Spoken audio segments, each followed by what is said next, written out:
Shalom, selamat malam Bapak Ibu Saudara yang dikasihi oleh Tuhan Yesus Kristus. Puji syukur kepada Tuhan Yesus, pada malam hari ini kita boleh memasuki seri doa 10 malam hari yang kelima.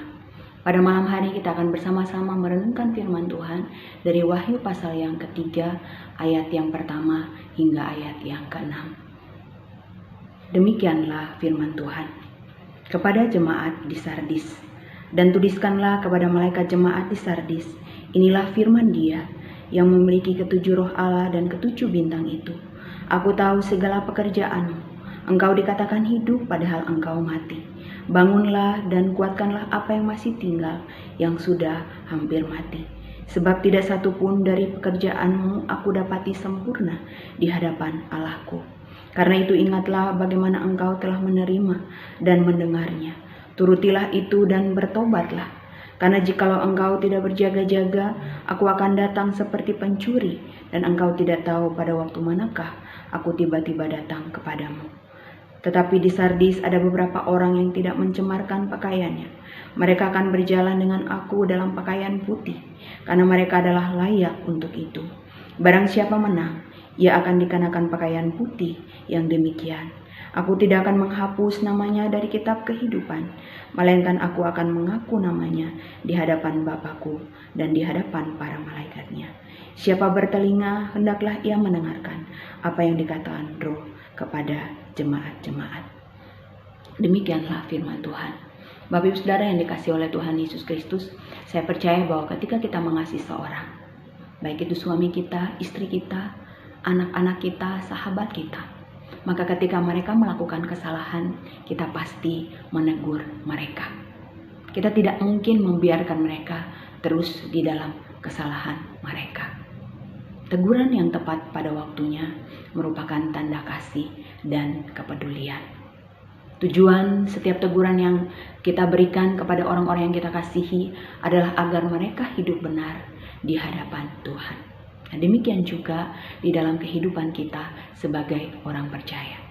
Ketika Tuhan menegur kita melalui firman Tuhan yang kita baca atau kita dengarkan atau melalui saudara seiman, maka percayalah bahwa itu adalah bukti kasih dan kepedulian Allah kepada kita, supaya hari demi hari kita semakin hidup serupa dengan Kristus. Nah, dalam bagian firman Tuhan ini, Tuhan melalui Yohanes juga menegur jemaat Tuhan di kota Sardis.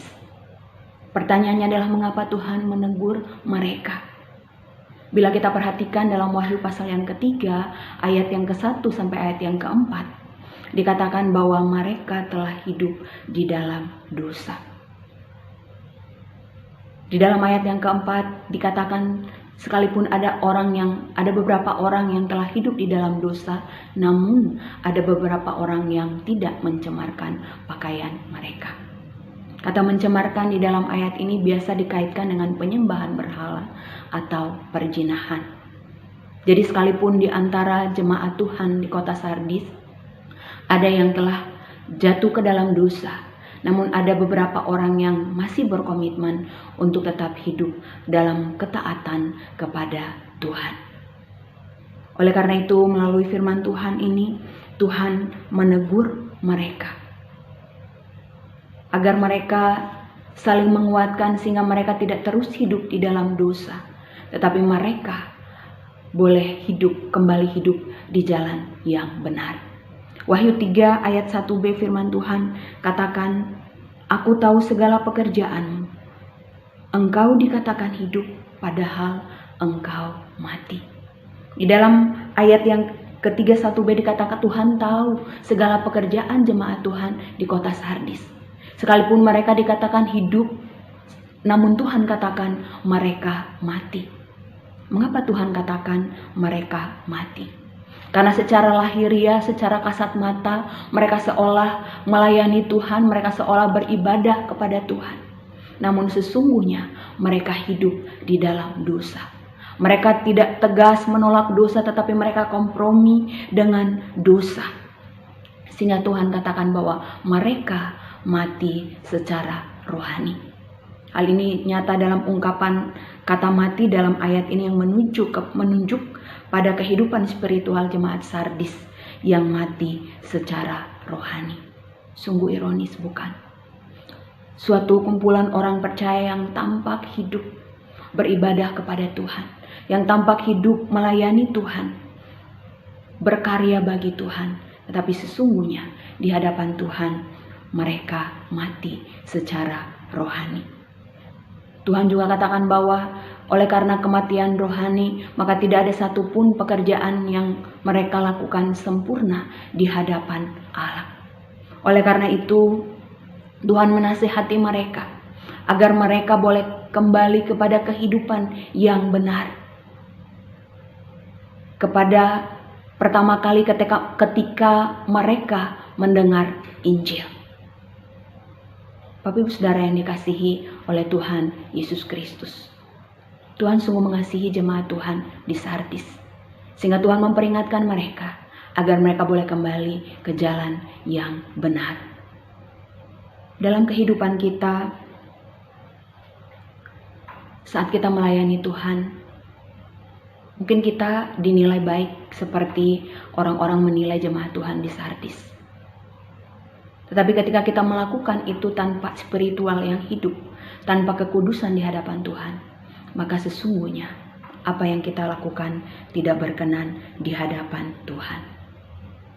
Ketika kita tidak menjaga spiritual kita di hadapan Tuhan, maka apapun yang kita lakukan, sebaik apapun itu, tidak menyenangkan Tuhan, tidak memuliakan Tuhan. Oleh karena itu penting bagi kita sebagai umat tebusan Tuhan menjaga spiritual hidup kita, menjaga kekudusan hidup kita, sehingga hidup kita menjadi hidup yang menyenangkan Tuhan dan memuliakan Tuhan. Ingatlah bahwa firman Tuhan katakan, bukan yang dilihat manusia, yang dilihat Allah. Manusia melihat apa yang di depan mata, namun Tuhan melihat hati kita. Apa yang tertulis di dalam Wahyu 3 ayat 2 sampai yang ketiga merupakan perintah Tuhan kepada jemaat Tuhan di kota Sardis. Agar mereka boleh bangun, mereka boleh ingat kepada Injil yang mula-mula mereka dengarkan. Agar mereka boleh hidup menurut firman Tuhan. Agar mereka boleh bertobat, mereka boleh berbalik dari kehidupan mereka yang jahat dan kembali kepada Tuhan. Tuhan juga mengingatkan agar mereka senantiasa berjaga-jaga. Berjaga-jaga di dalam ayat ini merupakan suatu perintah yang harus dilakukan terus-menerus.